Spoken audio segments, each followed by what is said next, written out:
become aware of your own frame and become aware of your frame growing up. Did you feel safe in your parents' frame? Or did you not feel safe in your parents' frame? Did you feel safe in your own frame? Or did you not? And did it feel more safe for you to become part of someone else's?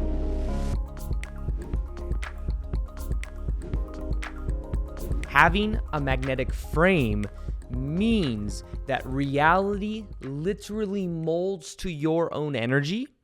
And it's about understanding that the way you feel about you is projected out into the world.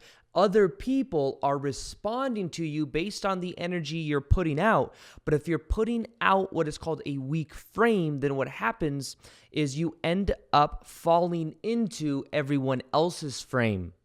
So this is the key to really having magnetic energy. This is the key to understanding if you feel like, in a way, you aren't showing up as powerfully as you would like in the world. And a lot of this has to do with understanding frame and also dynamics and relationships. What is your own frame? And in general, you could also say that a frame, in a way, is a set of values or beliefs about yourself that you are subconsciously or consciously projecting out to other people. Now, for the year of 2020 for me, this has been a massive year of me stepping into my old frame. My own frame, and realizing that my old frame had me showing up in a way that wasn't necessarily authentic. But what I was doing is I was showing up and I was feeling more safe by being a part of other people's frame. And this is something that was a shadow side of myself as well that I want to share with you. But in general, the way that I've come to understand this is by understanding how I'm showing up in the world, understanding how I'm interacting with other people. And it's been very interesting because as I look to my life and how I've set up my life, this is the funny thing about the whole situation. A lot of this also goes down and boils down to your own self-image. How do you view yourself? Because what I realized is a lot of the way I viewed myself wasn't congruent to honestly how a lot of people view me. And not that that matters, but I was seeing something. I was not able to see something about myself that other people saw was so obvious about me. And me coming into that power in this year has been extremely pivotal. So first off, let's talk about, for a second, having a magnetic frame. What does that mean? Having a magnetic frame means that the way you view yourself and the way that you're showing up in the world and the way that you feel about yourself, the way you think about yourself,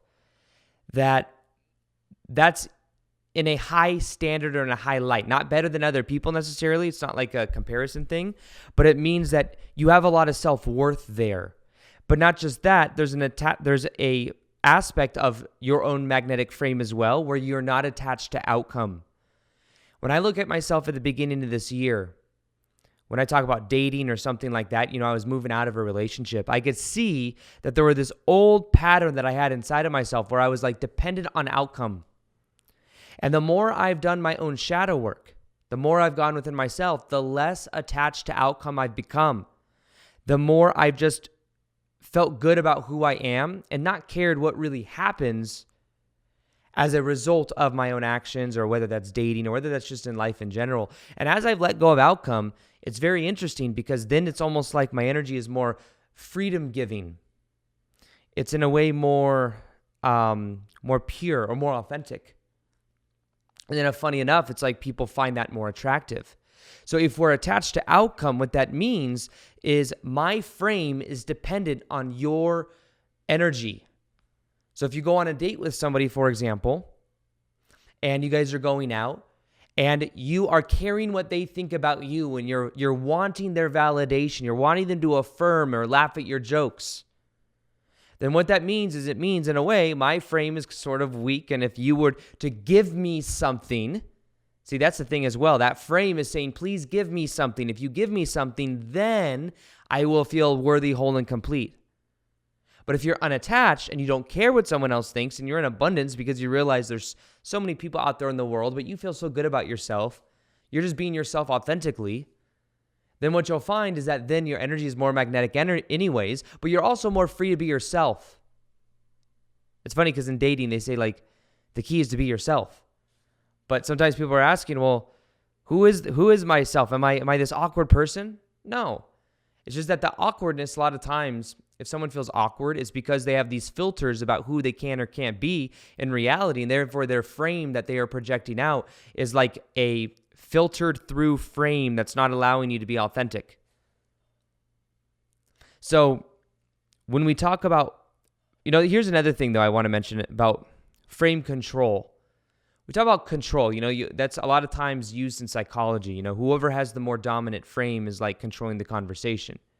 Control, though, what I've realized is a form of fear.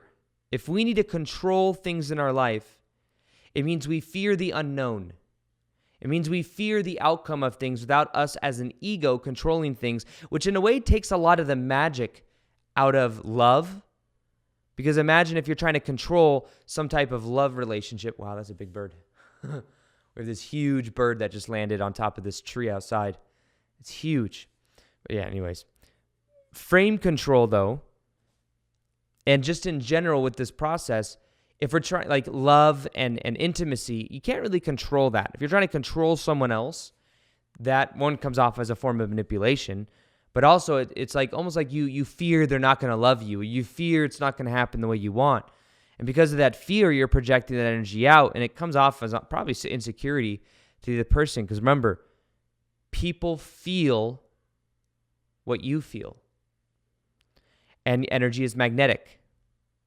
So this year for me has been very much a metaphor, an analogy for me coming into my own frame.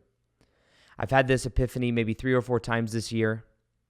One of the most powerful ones, honestly, was moving out of that relationship. I was in a relationship for a year last year. And what I realized is that my own energy, I felt safe. And in a way, like the certainty that, this relationship that may not be working, it maybe eventually something happens. There was I was holding on to it, and it was challenging for me to let it go in the beginning of the year because I was rationalizing it so much. I was rationalizing wanting, and it's funny. It's a funny thing, really, when I look back at it. Because in the beginning of the breakup of that relationship, we both really wanted to get, we're still great friends, by the way. Many of you probably know who this person is. But we broke apart. We were both on board. We both wanted space. And then after that, it was like, I don't even know what it was, but something kind of shifted. And when something shifted, it was like I started going into my shadow, and it was challenging for me to let it go. But what I realized the big epiphany that I had, was the reason it was hard to let go was because I wouldn't let go of the old meaning I was giving to this person. I wasn't looking within myself and realizing that I was already whole and complete. It was almost like I was assuming that this happiness, this deep spiritual connection that I was rationalizing was in this other person and not within myself. And when I look back at it, it's very obvious to see. And what I realized is letting go is actually not hard. Remember, having a magnetic frame, part of that is being able to not be attached. Letting go is not actually hard. What is hard is making the choice to let go of the old meaning that you give to someone else. It's almost like part of my identity was put inside of someone else because this someone else I had a deep spiritual connection with, and that deep spiritual connection I wasn't seeing within my own self. So I was also assuming like, if we part ways, then that deep spiritual connection I may not have, or almost, I never had a deep spiritual connection. And I always say those words. It's funny because connection is also within ourselves. But basically, the girlfriends that I've had in the past, it wasn't ever a really deep spiritual connection. It was mainly more surface many times. There's just different aspects of it. But as I went through my spiritual awakening, it was the first real relationship I had since my spiritual awakening that was like a deep spiritual connection. And what happened is, because it was like the only one like that, I started to associate that with that person instead of realizing that's within myself. But what I realized as well is that it was almost like I was afraid to go into my own frame of being in my own energy and really disconnecting from that and letting go of that. And once I let go of that, I started to feel more free than ever. My energy became much more magnetic because I wasn't attached to outcome. That person and I are still great friends, but it was about me really going within myself in a way. What they call this, I have like a shadow work coach, is I was literally like a teenager becoming a man.